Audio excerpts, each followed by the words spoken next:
taken a really long break from posting on social media.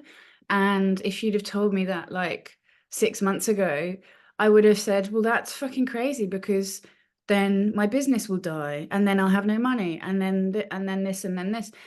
And I ended up just doing it one day just because I didn't want to do it. And then I just carried on not doing it because energetically, it wasn't that I was hating it or anything like that. I just didn't want to do it. And spoiler, like my business hasn't died. I haven't lost any kind of revenue at all. If anything, weirdly, business has been quite busy. So it's just an anecdote that I hope we feel like we can take risks in our business to follow our intuition and to kind of go in, like you say, like what is actually energizing us and what's taking our energy, because that's huge as well, right? That's enormous. And like when it comes more to sort of the biochemical stuff, I mean, I know that we were talking about like body systems and everything, but equally like that kind of trying to banish the perfectionism, like how do you approach that? I mean, yes, with your clients, but to remind us as well, like what's your philosophy on making progress and actually getting started? What do you feel about it? Well, like in terms of me, I am my client because I am the woman who experienced cyclical burnout for 10 years and didn't have a fucking clue what was going on. I was diagnosed with anxiety, depression, given antidepressants. But then whenever I look back over my life, I looked at all the periods of time when I was feeling like this was when there were so many things outside of my control. And when I felt like the Jenga blocks were just all falling down. So, and two of the main qualities that I have had, not so much anymore, and also see in women with burnout is perfectionism and people pleasing. Mhm. So, first of all, just getting real with the fact that perfection does not exist. It's not a real thing. And you're better off to break that cycle of perfectionism is doing something imperfectly rather than waiting until the time is perfect. Because it's like, oh, I'll do that. I'll launch that business when I've got all these things done, and then it'll be perfect. And then I can do that. Or like in a client respect, oh, I will make those habit changes when, I don't have this wedding and I don't have this holiday and everything's perfect and then I'll have the time.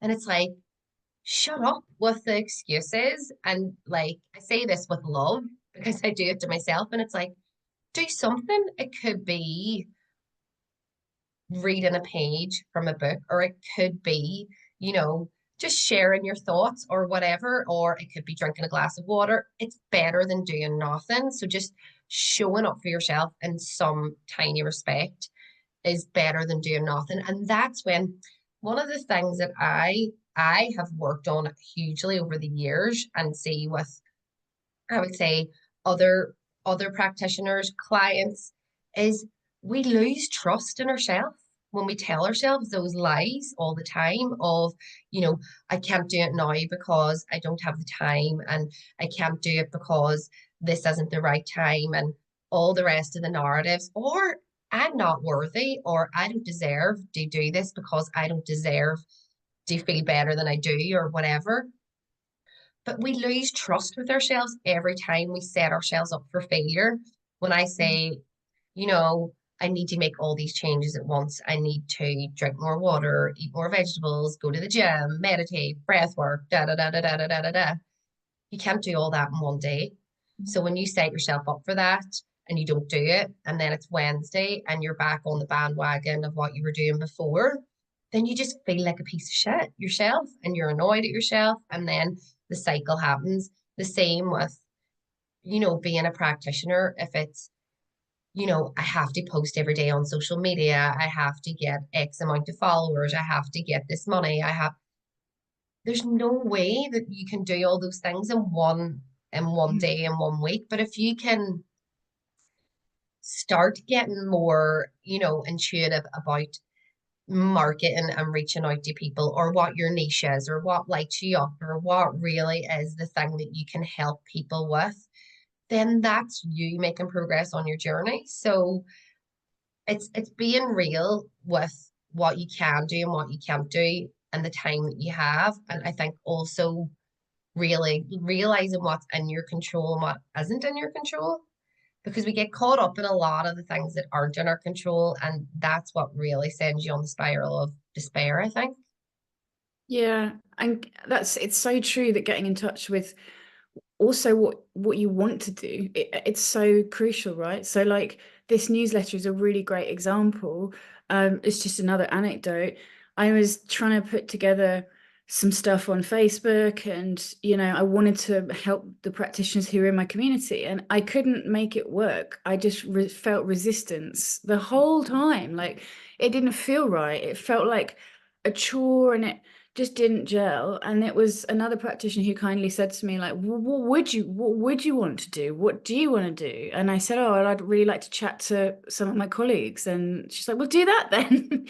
Like, and there's that thing of do something and don't do something that brings so much resistance. And just looping this back around to endo and endo clients, it's like, we've been told for such a long time that we should be doing this, we should be eating this way, we should be not doing this, we should be not doing that, we should be whatever it may be.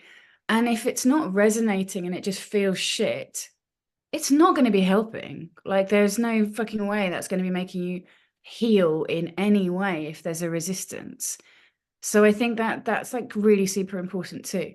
Um, I'm going to ask you, because I ask everybody who comes and chats to the practitioners, if there's like one piece of this puzzle, either maybe that we've talked about or maybe we haven't yet covered, that you would really like people to take away as a golden nugget, the best piece of advice you want to share with all the other practitioners, either about their own energies or about their clients' energies, what would it be? What do you want people to remember?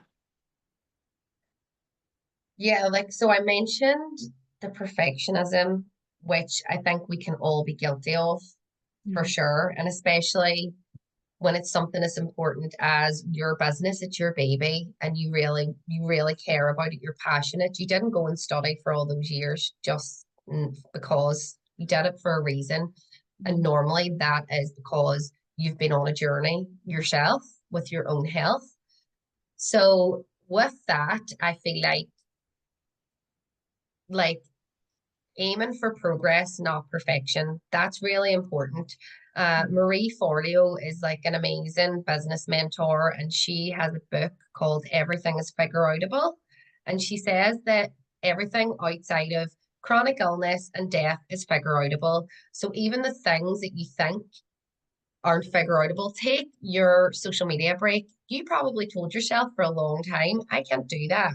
I Yeah, have it to do is. social media every day. It's my business, like you said. Otherwise, everything's going to go to shit. I won't have any clients. But you had already built up your client base, and you'd already built up the trust. People knew what you were doing, and and you've already got a lot of links to people who will refer endo clients to you. So really, when you look at it in the broader sense, you could do that and you could take the break, and doing that, you've seen that. Mhm. So, but I imagine for a long time you probably didn't see that as an option until you did it, No, it's so it's terrifying. thinking, Yeah. yeah, knowing that there are other options, there are other things you can do. I find like a lot of the time I'm very into energy, and I can read energy, and I can feel like in my body when I'm doing something that I don't want to do. Mhm. And it's like you're flogging a dead horse. It's like, but I have to do this. Why am I not making the money? Why, our clients not coming to me? But It's a horrible sometimes it's the feeling. I hate that. universe just like, this is not your path. Yeah. This is not your journey. And it feels shit because you see other people doing maybe, other professions that are making a lot of money from giving people a lot of crappy information, which gets really frustrating when you know that you've got the tools there that can really help. But I think Also, like I do this with clients and I do it myself. It's like journaling and reviewing and, Mhm. looking at different areas in terms of what's working, what isn't working, what am I enjoying, what am I not enjoying, what could change, what are things that maybe can't change right now, but maybe could change in the future, and trying to think of the variables going back to what's in your control and what isn't. So what can you have an impact with? So I would say for anyone, it's just showing up for yourself in some respect each day, even in those days where it feels shit and you are full of despair. That one thing, maybe it is. I know we were talking about you had a social media break. That was right for you at that time. Maybe it's just playing around with different things on social media and putting posts out there that you feel self-conscious that you couldn't do that. Maybe it's going and taking a class about public speaking and how you can express yourself. It's those things that push you a bit out of your comfort zone. That's where the catalyst for change happens, I see. And that's where I always feel like, that sense of, I did that, that's really cool. I'm really proud of myself for that. And we all need to do that in some respect. I feel to just feel alive, really, and feel energetically passionate. Yeah, and before anybody thinks, oh, well, not all my clients are physically able to do that, but there could be anything. Like if you have an endo client who's in, chronically fatigued, in extreme pain, there will be times when that client is able to watch an educational, I don't know, course, or like you say, something that enriches them and It could be feeds putting them. on Tina Turner, Proud Mary, and just like dancing in bed. And if even that is just like shaking your arms around, Yeah. that's energetically going to like create some light energy internally. It's whatever feels right for that person. You Yeah. know, And, that's we're kind of talking about Christmas when we're having this conversation, and that is surely one of the hardest times of the whole year to try and balance like what is expected of you, what you have to do, and what you want to do. So time, energy, events, nutrition, whatever, all of it. Like that is an expectation time. This is an expectation. So I would just kind of really encourage everybody who's watching to just try and put that balance into the side of like what feels energizing and good and great. Now there'll be some people watching here like, well, I love everything about everything I have to do at Christmas, and I love doing all of those things, and that's amazing. But I can promise you that not everybody feels that way. And so yeah, I'm really hoping that this conversation has been useful to you and to your clients as well, moving forward and enjoying it a kind of a happy and balanced festive season. and yeah, definitely saying no. Saying Yeah. no over the festive period is like a game changer. No, and you don't actually have to follow up. No is a full sentence. And you don't have to go on all the nights out. You don't have to put yourself under financial pressure. If it's people you love, they will be happy just to spend time with you, and Christmas is a construct of, business and what we're being led to believe, for marketing and commercial benefits. So it's taking it back to the basics and enjoying what it should be for, spending time with the people you love, resting, and, just hunkering down and do winter, getting cozy.